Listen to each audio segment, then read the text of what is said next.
नमस्कार, स्वागत है आप सबका। आप देख रहे हैं देश देशांतर। मैं हूं कवीन सचान और देश देशांतर में आज बात करेंगे हम सिंगापुर अंतर्राष्ट्रीय मध्यस्थता संधि और इसके दायरे को लेकर। असल में ये संधि है क्या और 12 सितंबर से ये लागू हो गई है। करीब 53 देश इसके साथ जुड़े हुए हैं दुनिया भर के, और जो अंतर्राष्ट्रीय स्तर पर कॉरपोरेट डिस्प्यूट होते हैं उसको सुलझाने में इसके जरिए मदद मिलेगी, ऐसी उम्मीद की जा रही है। इसका दायरा क्या है और क्या इस तरह की कोई संधियां हैं, वो उससे अलग कैसे हैं, और ये यूएन की एक संधि है लेकिन इसका नाम सिंगापुर कन्वेंशन ऑफ मीडिएशन क्यों रखा गया, ये भी समझेंगे। और हमारे साथ मौजूद हैं 3 बेहद खास मेहमान। हमारे साथ हैं हरीश साल्वे साहब, senior advocate, supreme court. Sir, बहुत बहुत स्वागत आपका। हमारे साथ दूसरे खास मेहमान हैं जयंत दास गुप्ता साहब, जो कि फॉर्मर एम्बेसडर हैं WTO। आपका स्वागत है। और हर्ष वी पंत हमारे साथ मौजूद हैं ORF से, जो कि स्ट्रेटेजिक स्टडीज के हेड है। सर, आपका भी स्वागत है। शुरुआत में जयंत सर आपसे करना चाहूंगा कि किस तरीके से आप देखते हैं इस कन्वेंशन को, सिंगापुर कन्वेंशन ऑन मीडिएशन, और ये अपने आप में काफी रोचक लगता है कि क्यों यूएन की एक किसी संधि का नाम किसी एक कंट्री के नाम पर यहाँ पर रखा गया है। सिंगापुर कन्वेंशन का इसलिए रखा गया है कि सिंगापुर ने इसमें अग्रणी भूमिका निभाई थी। 2017 में उन्होंने अपना एक्ट पास किया था ऑन मीडिएशन, और उनकी कोशिश बराबर रही है कि मीडिएशन में उन्होंने एक सेंटर खोला है, फिर एक इंटरनेशनल मीडिएशन के लिए एक इंस्टीट्यूट भी खोला है। तो इसके स्वीकृति स्वरूप सिंगापुर कन्वेंशन के रूप में जाना जाता है। अदरवाइज सिंगापुर से इसका और कोई गहरा संबंध नहीं है। दूसरी बात यह है कि यूएन सिचल जो है, United Nations commission on international trade law, उन्होंने एक मॉडल लॉ 1986 में सर्कुलेट किया था, और उसके आधार पर सभी देशों से अनुरोध किया था कि आप भी इस पर विचार करें, और अगर समझे तो आप अपने अपने देश में इसके तर्ज पर एक आर्बिट्रेशन एक्ट लागू करें। तो हमारा जो 1996 का अधिनियम है, आर्बिट्रेशन एंड कंसिलिएशन एक्ट, वो उसके यूएन सिचल के आधार पर बना है। अब उनकी एक 1980 का एक कंसिलिएशन रूल्स पर भी उन्होंने एक मॉडल बनाया था, जिसको भी हमने मोटा मोटी अडॉप्ट किया है, और ये हमारे आर्बिट्रेशन एक्ट में पार्ट 3 में है। अब सबसे बड़ी समस्या इंटरनेशनल कमर्शियल आर्बिट्रेशन में ये रही है कि अगर हम आर्बिट्रेशन का रास्ता नहीं अपनाना चाहें, जिसमें कि काफी खर्चीला है, कुछ समय भी लगता है, और हम मीडिएशन की कोशिश करें, जो साधारण शब्दों में जिसे कहते हैं कि किसी मध्यस्थ के माध्यम से हम दोनों आपसी जो भी हमारा मतांतर रहा हो कमर्शियल आर्बिट्रेशन के मामले में, उसको हम सुलझा लें, तो उसका इन्फोर्समेंट कैसे होगा। तो ये मीडिएशन कन्वेंशन जो सिंगापुर का है, ये सबसे बड़ी इसकी जो बात है वो है कि मीडिएशन जब होगा तो एक होना चाहिए अग्रीमेंट, दूसरा इसका है रिक्वायरमेंट कि वो कमर्शियल हो, और तीसरा है कि इंटरनेशनल होना चाहिए, जिसमें कि 2 या उससे अधिक जो पार्टीज हैं वो अलग अलग देश के हो। तो अगर इस तरह की बात होती है और मीडिएशन के माध्यम से किसी समस्या का समाधान होता है कमर्शियल डिस्प्यूट का, तो वो किसी देश में कैसे इन्फोर्स्ड होगा।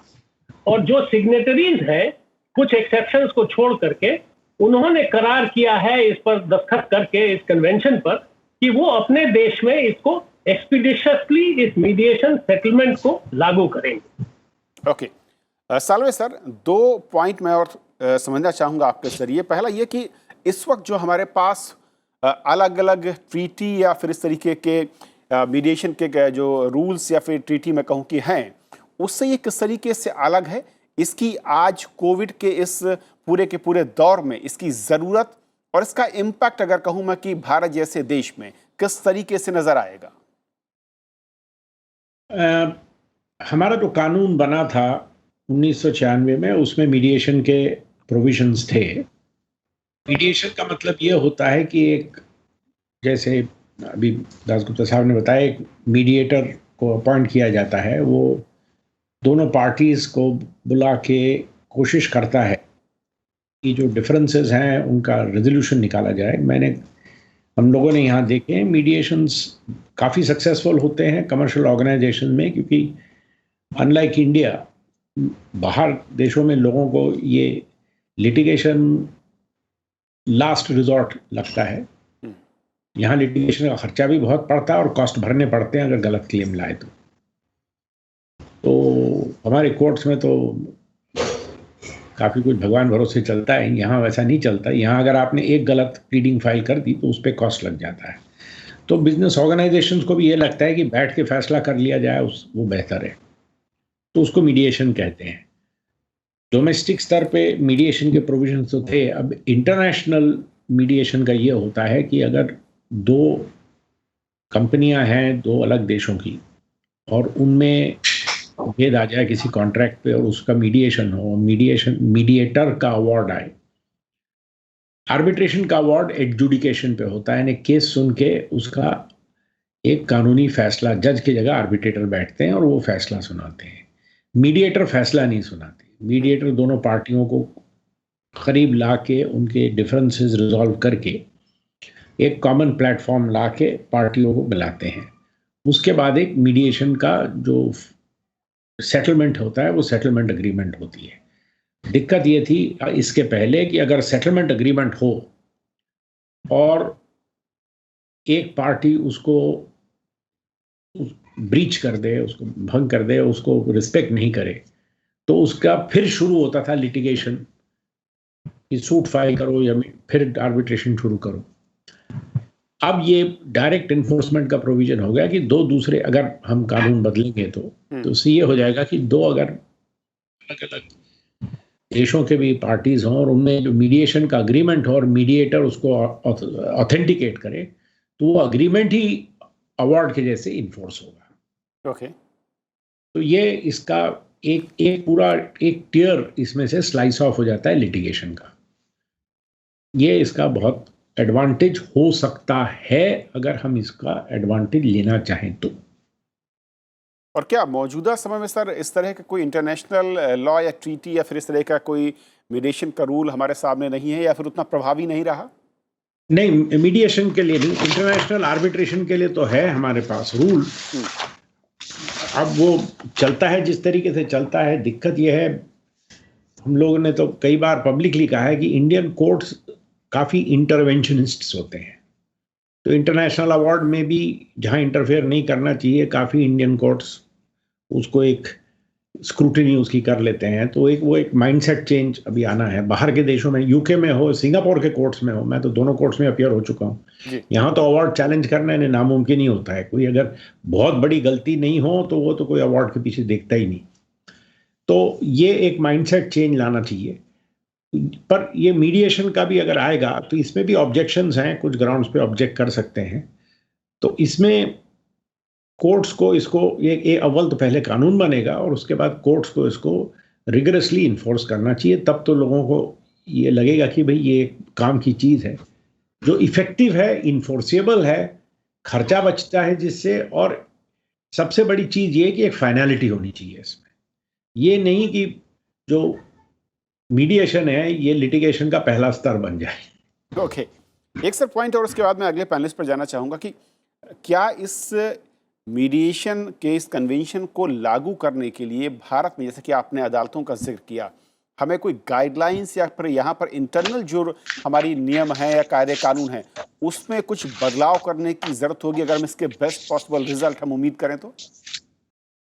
कानून में अभी तो जैसे है ना, न्यूयॉर्क कन्वेंशन के तो हमने प्रोविजन बनाए हुए हैं इंटरनेशनल अवार्ड इन्फोर्समेंट के लिए। वैसे भी ये जो ट्रीटी है इसमें कुछ ग्राउंड्स हैं जिस पे रजिस्ट किया जा सकता है इन्फोर्समेंट, तो हमको एक कानून बनाना पड़ेगा इन्फोर्समेंट के लिए।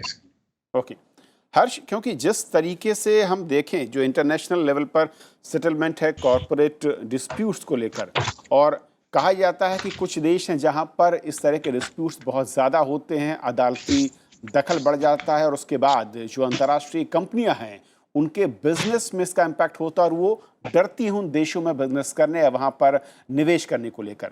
क्या इस तरह के मीडिएशन के कन्वेंशन के जरिए उसका इम्पैक्ट हम देख सकते हैं पॉजिटिवली क्या होगा, और भारत जैसे देश में किस तरीके से इसका असर हम उम्मीद करें?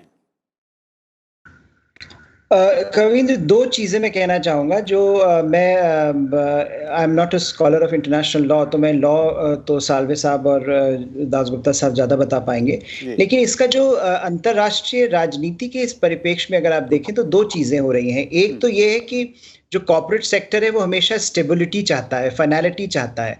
तो तो जब आपने एक ऐसा कन्वेंशन लाएंगे तो वो मुझे लगता है एक ग्लोबल कॉन्फिडेंस को एक कॉर्पोरेट जो इन्वायरमेंट है, इकोनॉमिक इन्वायरमेंट है, उसको बूस्ट करता है। तो ऐसे समय, जिस समय कोविड-19 है, जिसमें आप देख रहे हैं चारों तरफ आर्थिक अर्थव्यवस्था चरमरा रही है, उस समय इस तरह का कन्वेंशन आना मुझे लगता है एक महत्वपूर्ण संकेत है कि जो ग्लोबल कम्युनिटी है, जो ग्लोबल कम्युनिटी ऑफ प्लेयर्स हैं, वो सारे इस बात पर राजी हैं कि इस तरह की कुछ फाइनलिटी, एक तरह का पॉजिटिव डायरेक्शन इंपॉर्टेंट है और वो देना चाह रहे हैं। तो मुझे लगता है वो पॉजिटिव अपने आप में नेट पॉजिटिव है। दूसरा इसका जो पहलू मुझे ऐसा लगता है, अगर आप डिबेट देखें जो हो रही है इस समय, वो ये हो रही है कि दुनिया मल्टीलैटरलिज्म से दूर भाग रही है।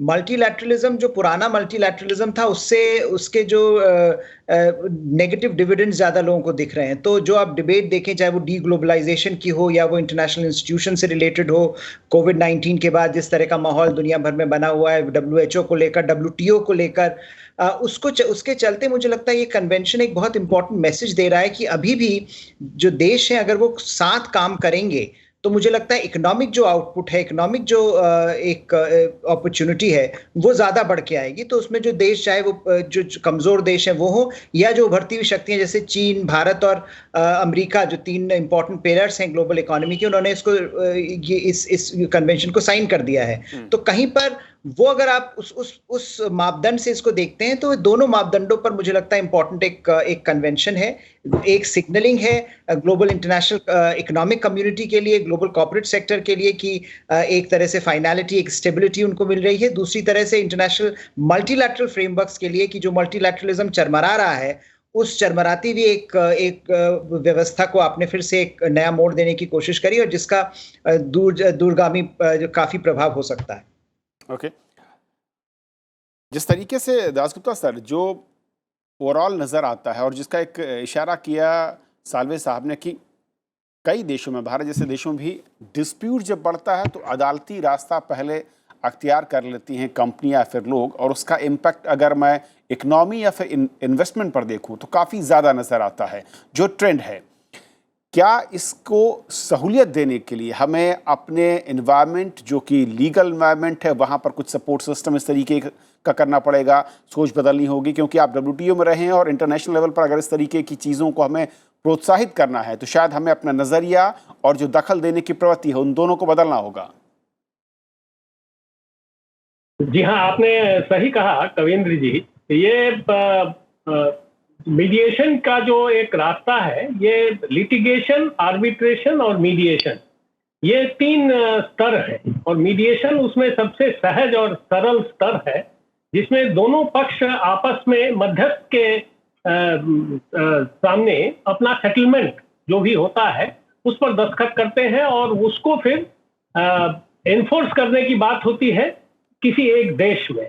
और जो सिग्नेटरी देश है, अगर उन्होंने अपने को ऑप्ट आउट नहीं किया हुआ है मीडिएशन कन्वेंशन में, तो वो फिर इसको लागू करते हैं। और कोर्ट का जो अख्तियार है उसको कहा गया है एक्सपीडिशियसली आप इसमें इसको लागू करें, और उसमें कुछ एक्सेप्शंस दिए गए हैं, जैसे कि अगर वो कानून ही जिसके तहत में ये अग्रीमेंट हुआ है, सेटलमेंट हुआ है, वो अगर उस देश में लागू नहीं हो सकता है या उस देश के पब्लिक पॉलिसी के विरुद्ध हो, तो कोर्ट उसमें इंटरफियर कर सकता है।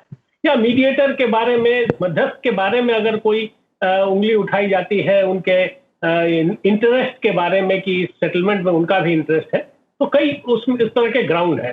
तो इसके अतिरिक्त अगर ये प्रक्रिया अगर हम ठीक ढंग से सुचारू रूप से लागू करें भारत में, तो कमर्शियल डिस्प्यूट्स में लोग आर्बिट्रेशन में नहीं जाएंगे, जो कि साल्वे साहब ने भी बताया काफी खर्चीला है, समय उसमें लगता है, और मीडिएशन का रास्ता अपना सकते हैं। एक बहुत बड़ी बात है जो कन्वेंशन के संदर्भ में कही गई है, वो है कि जब आर्बिट्रेशन होता है तो कुछ उसमें बिटरनेस हो जाता है, या लिटिगेशन में तो होता ही है, फिर जो दो पक्ष हैं उनके बीच में आगे चलकर कमर्शियल रिलेशनशिप नहीं रहता है बहुत मामलों में। तो मीडिएशन में चूंकि दोनों एक मत हो जाते हैं और सेटलमेंट एग्रीमेंट पर दस्तखत करते हैं, तो उनका कमर्शियल जो रिलेशनशिप है वो बरकरार रहता है और आगे भी चलता है। तो ये एक प्रेफर्ड रूट जरूर होगा कमर्शियल डिस्प्यूट के दोनों पक्षों के बीच में।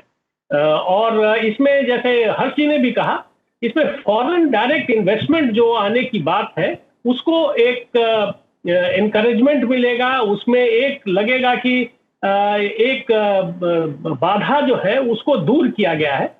हालांकि ये तो बाद में चल के कोर्ट किस तरह से एनफोर्स करते हैं और कितने इंटरवेंशनिस्ट होते हैं उस पर निर्भर करेगा, लेकिन एक माहौल इस तरह से बनाया जाना बहुत जरूरी होगा। दासगुप्ता सर, एक चीज़ और मैं समझना चाहूँगा कि क्या ये Singapore convention of mediation force करता है उन कंट्रियों को जो कि इसके सिग्नेटरी हैं जिन्होंने इस पर दस्तखत किए हैं, और दूसरा ये कि वहाँ पर ये ऑप्शन के तौर पर होगा या फिर जो उस देश की नियमावली है या फिर अदालती प्रक्रिया है वो भी इसके साथ साथ चल सकती है, या फिर चलने के ऑप्शन या विकल्प वहाँ पर होंगे? इसमें जो कन्वेंशन में एक ऑप्ट आउट की का प्रावधान किया गया है, उसके तहत कोई सरकार जो है, जैसे भारत ने उस पर दस्तखत किया है, तो भारत कह सकता है कि इंटरनेशनल कमर्शियल आर्बिट्रेशन में सरकार के जो मामले होंगे वो इसके तहत नहीं आएंगे। तो ये ऑप्ट आउट वाली फैसिलिटी की बात है।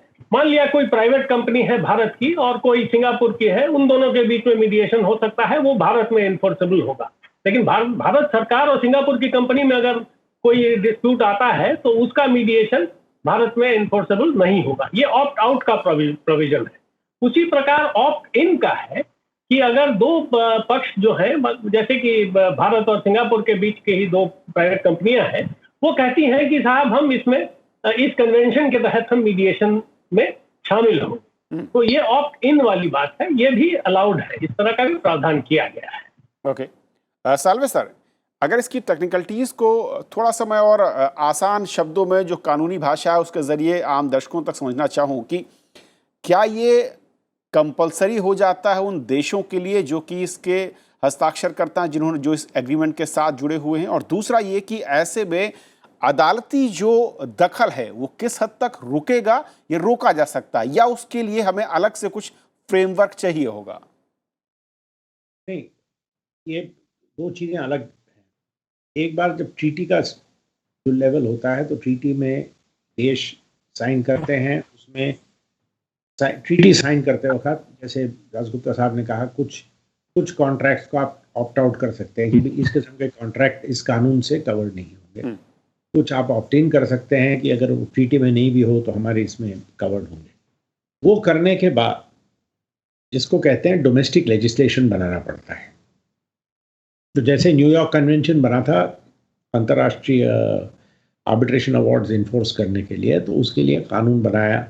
पहले फॉरेन अवार्ड्स एक्ट हुआ करता था, अब वो 96 का जो हमारा कानून बना उसमें प्रोविजंस इंसर्ट किए। तो अव्वल तो वो बनाना पड़ता है।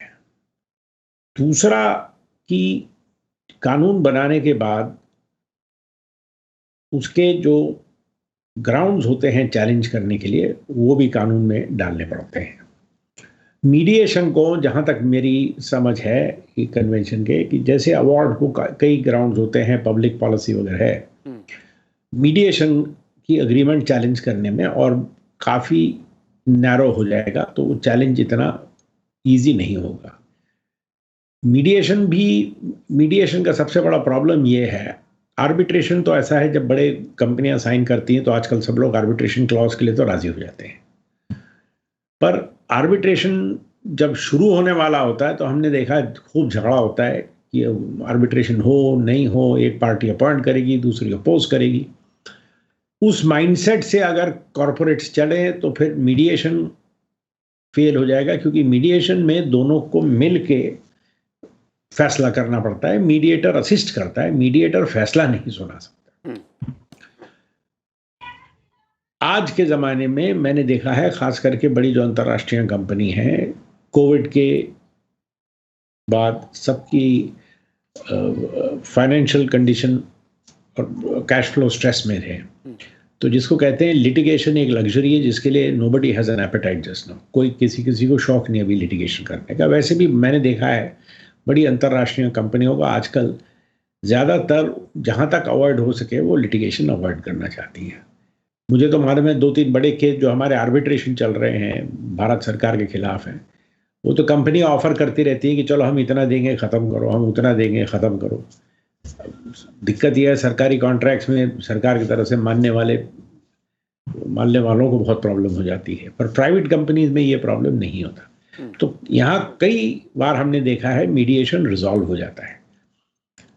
कुछ कंट्रीज हैं जैसे इंडिया है, तो उसमें अगर आप एक अंतर्राष्ट्रीय कंपनी है और आप एक ट्रांस अटलांटिक या ट्रांसनेशनल कॉन्ट्रैक्ट में एक मीडिएशन कर रहे हैं, तो उसमें एक ये कंफर्ट आ जाता है कि मीडिएशन के बाद अगर जो कंपनी है जैसे इंडियन कंपनी है उसने अगर उल्लंघन किया उस अग्रीमेंट का, तो उसमें फिर लिटिगेशन की जरूरत नहीं पड़ती, सीधा इन्फोर्समेंट की स्टेज पे आ जाता है। ओके। तो मीडिएटर का जो साइंड अवार्ड होता है मीडिएशन पे, वो एक आर्बिट्रेशन अवार्ड के जैसा हो जाता है, पर उसको चैलेंज करने के ग्राउंड कई कम है आर्बिट्रेशन अवार्ड से। तो ये इसका डेफिनेट फायदा होगा। अब इसको एक कल्चर बनाना पड़ेगा और भारत सरकार को ये कल्चर इनकरेज करना पड़ेगा कि कंपनियां मीडिएशन करें, मीडिएशन के एग्रीमेंट्स करें और उस पर अमल करें। क्योंकि हम लोग हमेशा एक लिटिगेशन में एक बहुत पुरानी सेइंग है, the worst settlement is better than the best judgement. Right sir. Sir एक और छोटा सा पॉइंट, जिस तरीके से हम ये देख रहे हैं, और ये कॉर्पोरेट टू कॉर्पोरेट, मैं कहूँ कि इसमें जो स्टेक होल्डर होंगे या गवर्नमेंट टू कॉर्पोरेट सेक्टर या गवर्नमेंट टू गवर्नमेंट भी इसके दायरे में होंगे? गवर्नमेंट टू गवर्नमेंट नहीं होगा ये, उनमें तो गवर्नमेंट टू गवर्नमेंट में जो बायलैटरल इन्वेस्टमेंट ट्रीटीज हैं, हाँ, उसमें तो जो आर्बिट्रेशन था वो भी सरकार ने निकाल दिया। गवर्नमेंट टू गवर्नमेंट का मीडिएशन कमर्शियल डिस्प्यूट्स पे नहीं होता, ये कमर्शियल डिस्प्यूट्स के लिए। ओके। हर्ष, अब सवाल ये उठता है कि जिस तरीके से हम देख रहे हैं इंटरनेशनल सिनारियो इस वक्त, और कोरोना के चलते जो एक असाधारण स्थिति है, बहुत सारे डिस्प्यूट, कॉर्पोरेट डिस्प्यूट्स हमने देखा है कि वो सामने आ रहे हैं, और इसके चलते कहा जा रहा है कि ईज़ ऑफ डूइंग बिजनेस में ज़्यादा सहूलियत होगी भारत जैसे देशों में। इसको अगर मैं समझना चाहूँ, जो अलग अलग कंट्रियों में रूल फ्रेम्स हैं उस वक्त, जो वहाँ पर अलग अलग जगहों पर वहाँ के इंटरनल जो मैं कहूँ कि सिस्टम है, लीगल सिस्टम है, उससे किस तरीके से भारत के इन्वायरमेंट, यहाँ के जो इकोनॉमिक कंडीशंस हैं, उसकी सहूलियत है, उसका फ़ायदा हम ले सकते हैं? कविंद्र, जब भी इस तरह का कोई कन्वेंशन बनता है तो वो एक लेवल प्लेइंग फील्ड जो कॉर्पोरेट सेक्टर है, जो इकोनॉमिक एंटिटी है, उसको मिलता है अक्रॉस द बोर्ड। तो जो भी कंट्रीज साइन कर रही हैं वो इसके दायरे में आ रही हैं, इसके एप्लीकेशन करेंगी। उनके अपने अपने लीगल सिस्टम्स बहुत डिफरेंट हो सकते हैं, और मुझे लगता है ये एक चैलेंज रहेगा आगे आने, ये जैसे इसको इन्फोर्स किया जाएगा, ये बड़ा चैलेंज सामने आएगा कि कई कंट्रीज तो मीडिएशन को रिकग्नाइज ही नहीं करती हैं। तो आप उसको कैसे आप उसको इन्फोर्स करेंगे? और वो मुझे लगता है over a period of time, जैसे लीगल ज्यूरिस्प्रूडेंस ग्रो करती है, वो ये भी इंटरनेशनल लॉ का एरिया ग्रो करेगा। तो उसमें अगर आप ये देखें कि जो मेन प्रायोरिटी इस समय दुनिया भर के देशों की है कि एक तरह से जो आर्थिक माहौल है वो ऐसा बने जिसमें कॉर्पोरेट सेक्टर के पास इतना कॉन्फिडेंस हो कि जो फ्यूचर में ऑलरेडी इतनी वॉलेटाइल सिचुएशन है, उसमें अगर आप जरा सी भी स्टेबिलिटी का एलिमेंट डाल दें तो वो मुझे लगता है वो लेने के तैयार है। जैसा अभी जिक्र हो रहा था कि लिटिगेशन तो इस समय कोई करना ही नहीं चाहेगा, इतनी खराब हालत है। तो उसके चलते अगर ये कन्वेंशन बहुत एक इम्पॉर्टेंट टाइम पर आया है, जबकि जो राजनीतिक, जो अंतर्राष्ट्रीय राजनीतिक जो एक दायरा है, जो पर्सपेक्टिव है, वो बदल रहा है, और दोनों ही चीजें हो रही हैं। एक तरफ आप उस तरफ जाना चाहते हैं जहां पर आप दो लोगों का देश एक साथ मिलकर कुछ पॉलिसीज बना पाएं, और इसमें मुझे लगता है कन्वेंशन जैसी अपॉर्चुनिटीज जब आती है तो उसमें आप एक पॉजिटिव एलिमेंट देखते हैं। पर दूसरी तरफ फ्रेगमेंटेशन भी बहुत हो रहा है, ग्लोबलाइजेशन का फ्रेगमेंटेशन हो रहा है, इंस्टीट्यूशंस का फ्रेगमेंटेशन हो रहा है। तो उसके चलते कैसे लीगल सिस्टम्स इसको इनकॉर्पोरेट करेंगे, देखना काफी रोचक होगा, क्योंकि अलग अलग देश जिन्होंने इसको साइन किया है, काफी जैसा आप जिक्र कर रहे थे, अलग अलग लीगल फ्रेमवर्क से आ रहे हैं। पर मुझे लगता है भारत के लिए ये इंपॉर्टेंट है, भारत के लिए जरूरी है। Bharat ease of doing business में भारत ने बहुत अच्छे ऊपर गया है रैंकिंग में, तो उसमें एक ये फायदा भारत को मिलता है अगर वो इसका इस्तेमाल करके और भी एक transparent legal system corporate sector को दे पाता है, फॉरेन इन्वेस्टर्स को दे पाता है। तो मुझे लगता है ये एक तरह से विन विन सिचुएशन होगी। दास गुप्ता सर, एक कंक्लूडिंग कमेंट में चाहूंगा आपका। एक चीज इसमें मैं कहना चाहूंगा कि 53 देश जिन्होंने इस पर दस्तखत किए हैं वो सारे तो नहीं, लेकिन अधिकतर उसमें से विकासशील देश हैं। जापान और यूरोपियन यूनियन के 27 देश और यूके ने इस पर दस्तखत अभी तक नहीं किया है। ईयू सोच रहा है, ऐसा विचार कर रहा है कि इसमें ईयू अपनी ओर से करेगा या 27 देश अलग अलग से करेंगे, क्योंकि सबकी लीगल व्यवस्था यद्यपि कुछ हद तक इंटीग्रेटेड है और यूनिफॉर्म है, बट उसमें अलग अलग भी नियम कानून है। तो ये एक बात होगी कि जब ईयू इसमें आ जाएगा, शामिल हो जाएगा, तो इसमें और बल मिलेगा और इसका जो वैल्यू है वो बढ़ जाएगा। ओके सर, बहुत बहुत शुक्रिया आप तीनों मेहमानों का हमारे साथ आज इस खास चर्चा में जुड़ने के लिए और इस पूरे के पूरे जो सिंगापुर कन्वेंशन ऑफ मीडिएशन है इसको समझाने के लिए, इसके दायरे को और इसके क्या इम्पैक्ट होंगे और चैलेंजेस क्या होंगे। तो आज फिलहाल इतना ही। नमस्कार।